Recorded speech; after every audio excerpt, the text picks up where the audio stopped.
This is Pet Life Radio. Let's talk pets.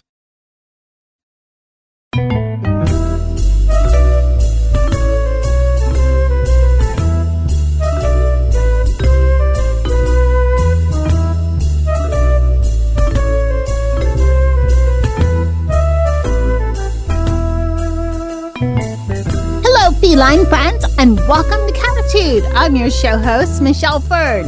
You know, what's everybody talking about these days? AI, right?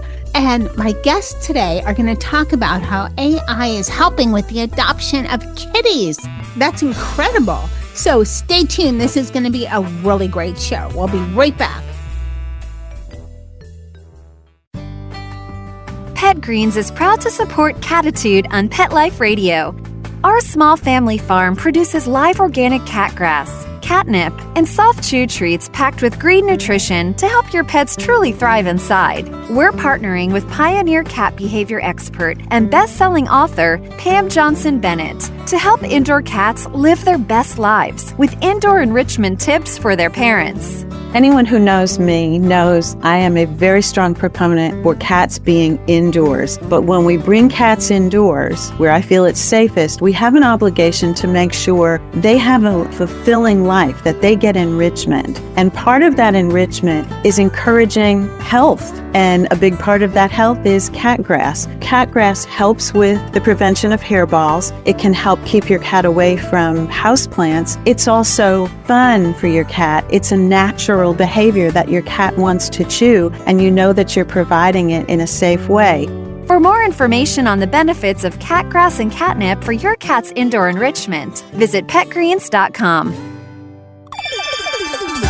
Let's Talk Pets on PetLifeRadio.com.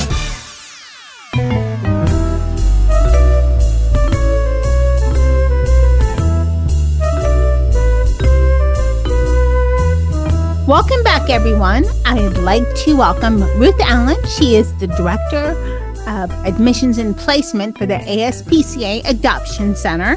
And I'd also like to welcome Julianna Diamond. She is from Arm & Hammer Pet Care. Welcome, ladies. Thank you, Michelle. Thank you. I'm so excited to have you on. AI is a new thing, but who knew it could help with the adoption of kitties? But we're going to talk about that a little bit later. So, Ruth, there's been so much going on with cat trends and adoption and everything. What's been happening since the pandemic? Because there was this everybody was adopting kitties. And since then, it's changed a bit, right? Yes, it has, Michelle. Well, as some people may know, shelters across the country are at capacity, with 1.5 million dogs and cats entering animal shelters last year and only 4.8 million animals getting adopted. With limited resources and too many animals in need, many shelters are working overtime to find loving homes for the pets in their care. Have you seen trends out there? I mean, I know during the pandemic, people were lonely, so they thought, let me adopt. I'm home all the time. And I did hear about trends where, and this drives me crazy and gets me on a soapbox, which I'm not going to go to, but then people return their cats. And what's happening now? Well, right now, shelters are experiencing kitten season. It's the time of the year of the warmer months where there's a surge of newborn kittens requiring specialized and intensive care, adding to the strain on many shelters across the country. Do you think there's a noticeable difference between what's going on now versus during COVID? I think that there are some similarities. Keep in mind that every community and shelter is unique, but we do consistently see senior pets are typically the last to be adopted, in contrast to kittens. So that's not something that has changed much. Older pets may have a few years on kittens, but they're just as lovable and cute as the younger ones. In fact, senior pets may be a little easier to adjust to your lifestyle, so they acclimate into the home easier. What are some of the biggest challenges that shelters face with adoption these days?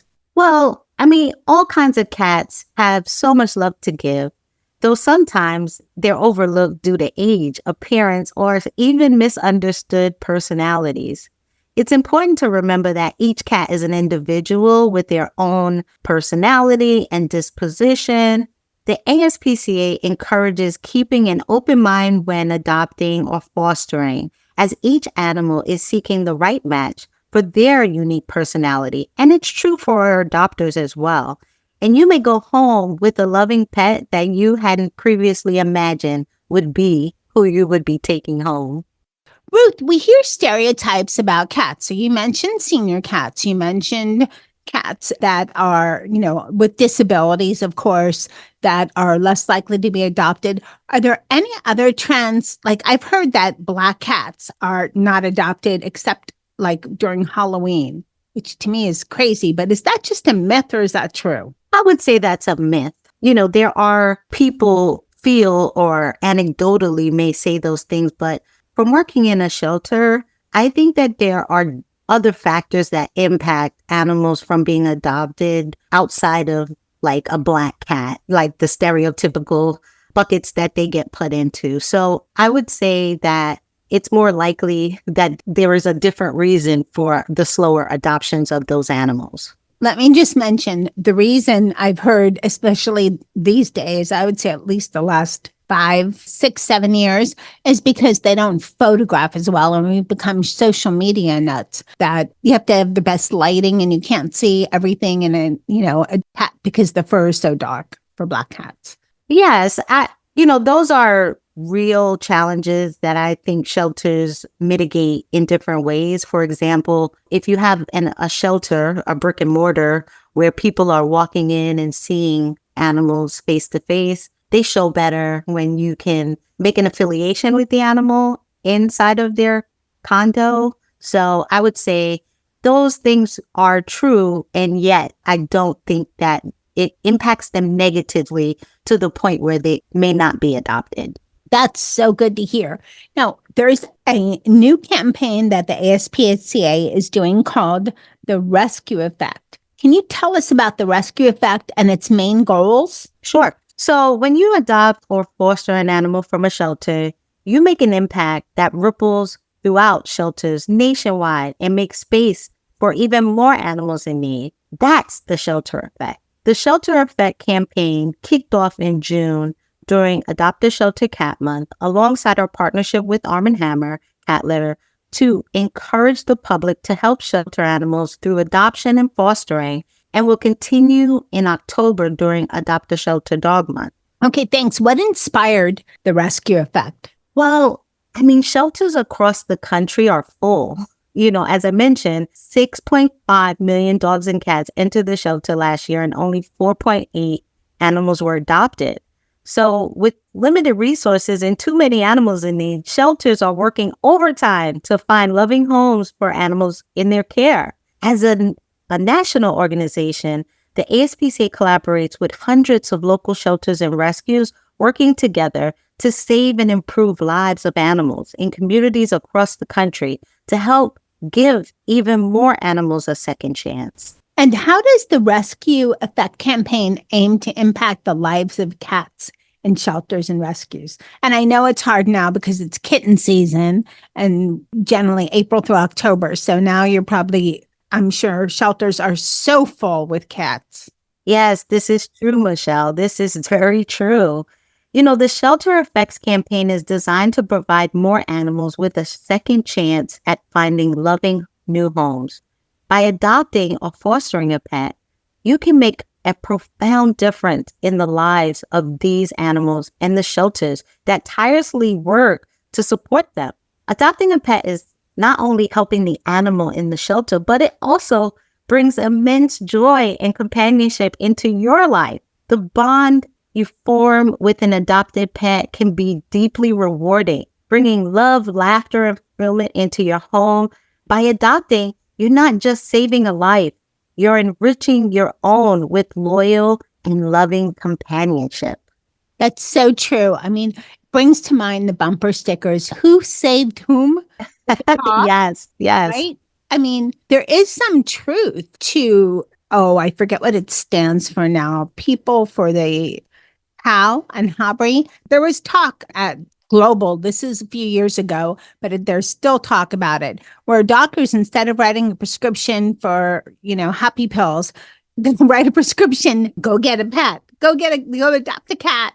Yes. Or if you're allergic, adopt a dog, but adopt, So I can't wait for that day to come. How can the public get more involved with the Rescue Effect campaign?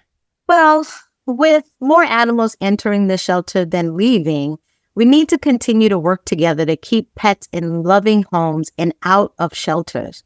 The ASPCA partners with shelters and rescues nationwide to help animals through relocation, training, sharing resources, and we ask the public to join us by adopting, fostering, and volunteering. When you adopt or foster from a local shelter in your community, you're not only giving that animal the love and care they deserve, you're also making space for another, an impact that ripples through shelters nationwide. And how can people find out more? Is there a website that they can go to? Well, yes, the public can visit aspca.org/The Rescue Effect to learn more about the benefits and impact of adopting and fostering. Okay, thank you so much for this great information. Now, for those that are listening, you're probably thinking, where's the AI part? So we're going to talk about AI in our second half. And what Arm & Hammer is doing with AI is helping the ASPCA in getting more cats adopted, which we're all happy about. So stay tuned. We'll be right back.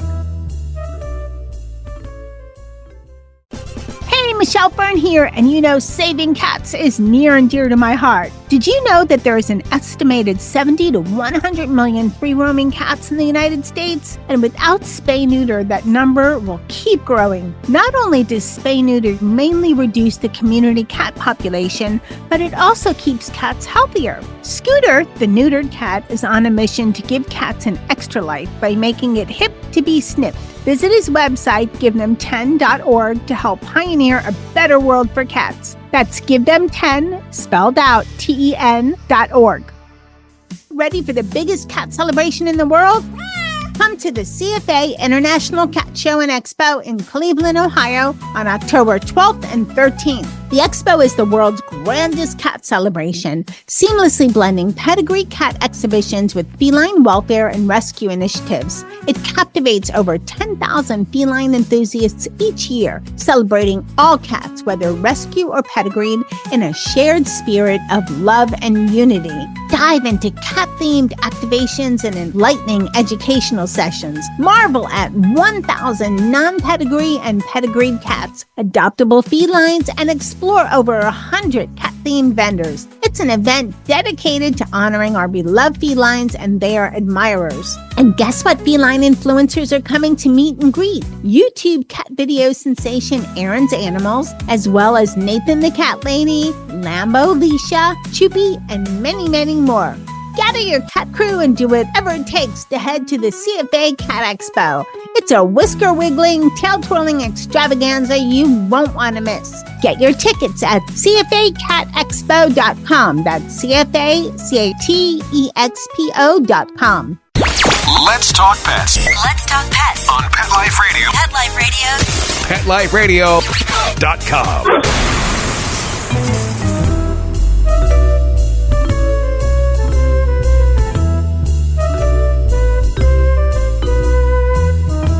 Welcome back, everyone. We've been talking to Ruth Allen, the Director of Admissions and Placement of the ASPCA Adoption Center, and we're going to be talking right now to Julianna Diamond from Arm & Hammer Pet Care.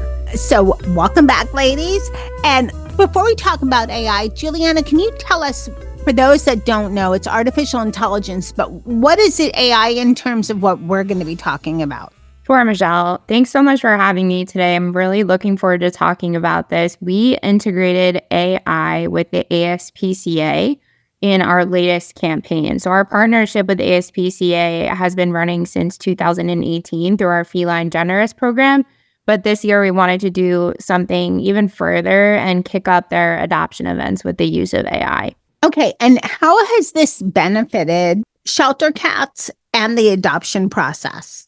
So I think a lot of us in animal rescue work know and are familiar with when an animal first comes into a shelter, they might appear scared, leading to adoption photos that don't really reflect their true nature. I speak personally from, having volunteered in a rescue from 10 years. It's that photo you get the first day they come in might be so different than the photo you get when they've been in a foster home for a while, or even when you're playing with them volunteering. So the goal of this tool is to really take that first photo and turn it into something that truly reflects their personality and can speak to the cat that they are and all that they have to offer, and really pull out those charming and unique qualities about them. So basically what AI does is you have a picture, the regular picture of the cat, and AI works its magic and makes the cat look a little better. I did it for me personally, and I actually look like a rock star after, well, not a rock star, but my husband was fooling with it. He showed it to me and I said, that doesn't really look like me. He goes, yeah, it does. I said, okay, I'm glad you think so, but it looks like you, but it doesn't.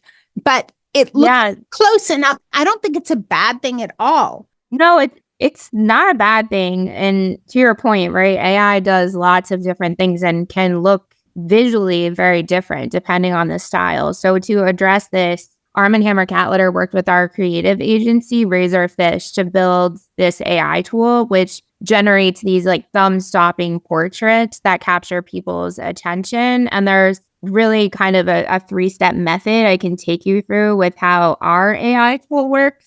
First, shelters put in basic information about the cat's age, breed, color, and there's a drop-down menu that kind of pulls from a database if you're unsure about how to answer some of these questions. And then step 2, the shelters enter some specific details about the personality, or if they have any things that are special we need to consider, like asthma or maybe a disability. The AI tool is also able to come up with some creative solves for those things as well. And then step 3, you upload this image of the cat like I was talking about before, and in seconds, the Purrsonality Pic tool will generate a new picture that the shelter can share or upload very easily on social media. I understand AI and I get it. Do you think there's some people that might be confused?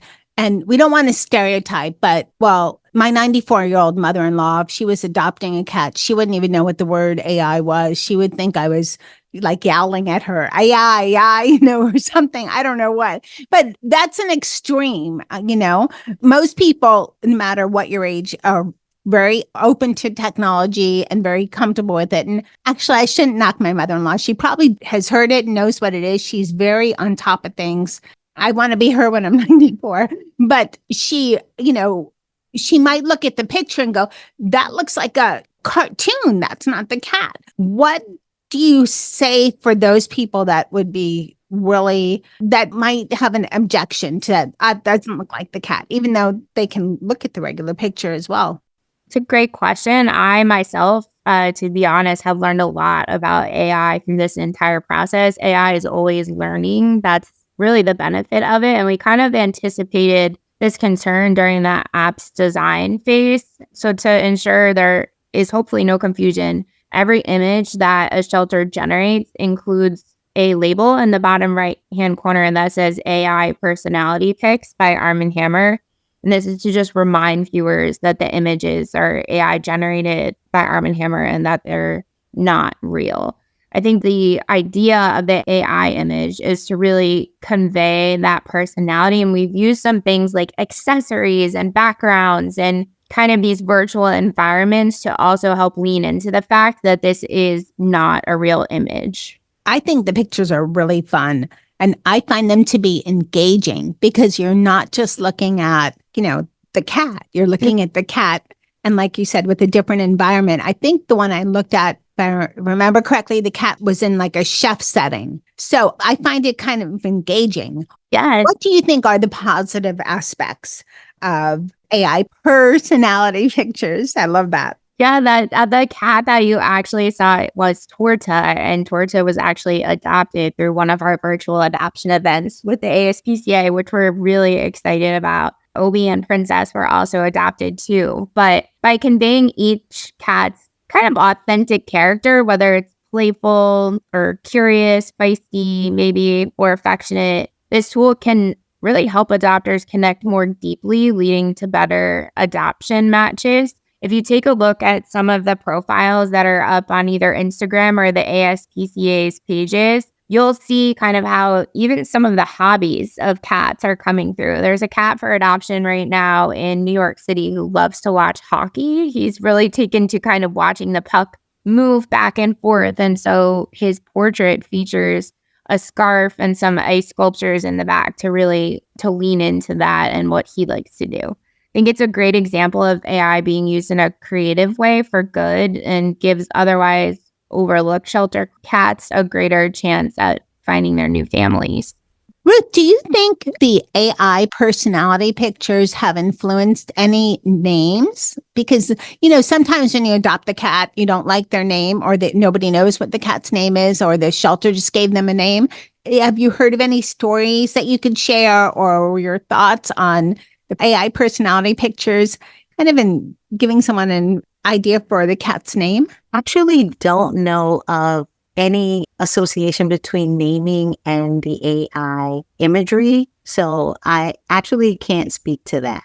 But I do know that oftentimes when people come in to adopt, they keep the name that we gave them at the shelter. If they find a connection with the animal here, sometimes it's a childhood pet's name and they find some commonality in that. But I don't know of a connection of names being influential to that process. Not yet. Not yet.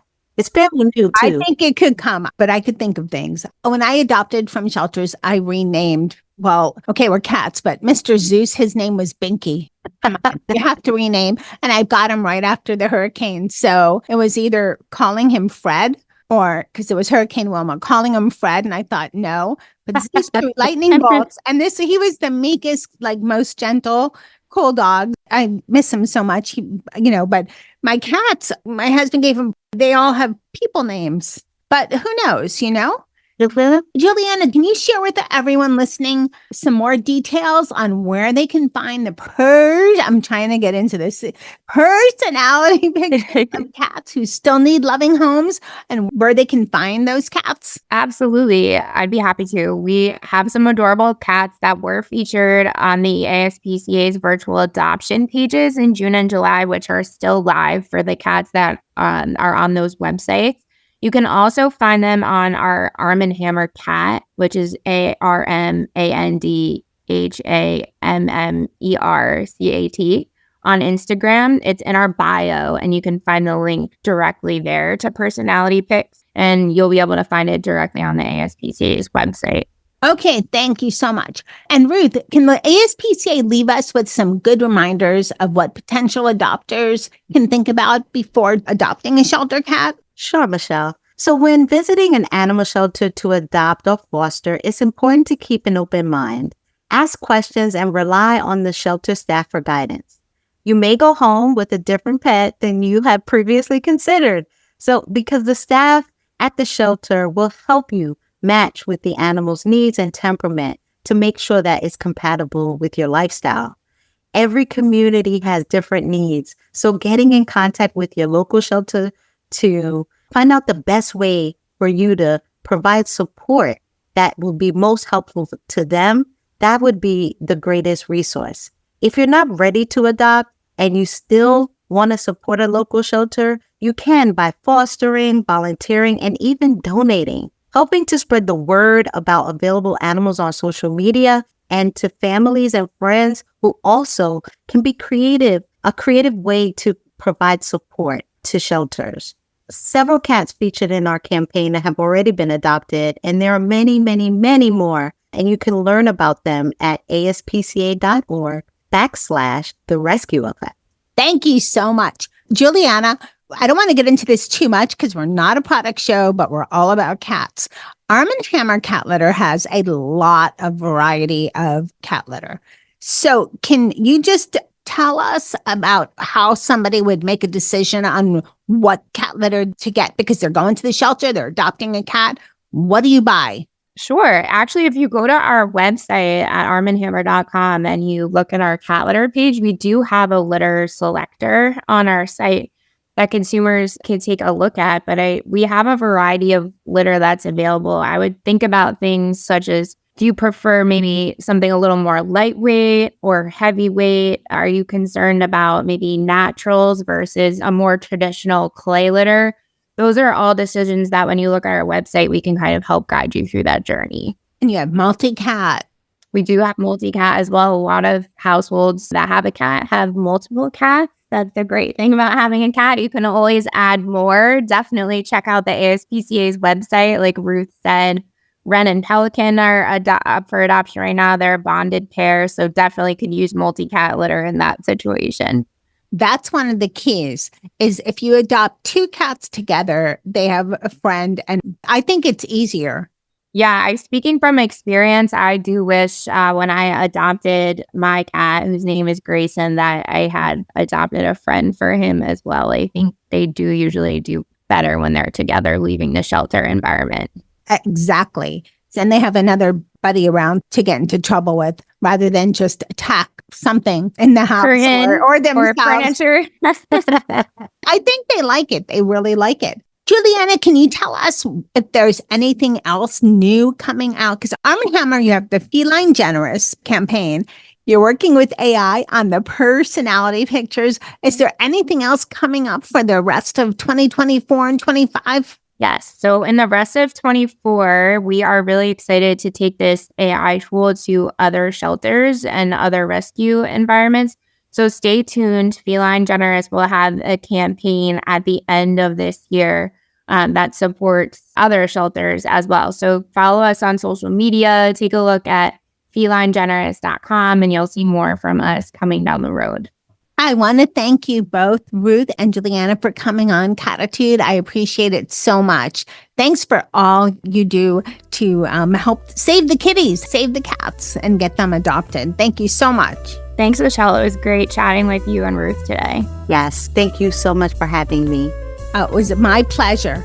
I hope you all enjoyed this show. Wow, the use of AI in adopting cats. I love it. So I want to thank Ruth Allen and Julianna Diamond for coming on the show. A huge thank you for everyone that's listening to Cattitude. Spread the word. You know, the more cats we can get adopted, the better. And thank you for listening. I so appreciate it. Thanks to my cat crew, Dennis, Charlotte, and Molly. I think I'm going to do some AI pictures of them just for fun. But what a great way to get your cats adopted. And of course, thank you to my producer, Mark Winter, for working his magic and making me and my guests sound amazing. And that all results in much better podcasts for all of you. So thank you so much, Mark. And hey, remember, lose the attitude, have Cattitude. Let's Talk Pets, every week on demand, only on PetLifeRadio.com.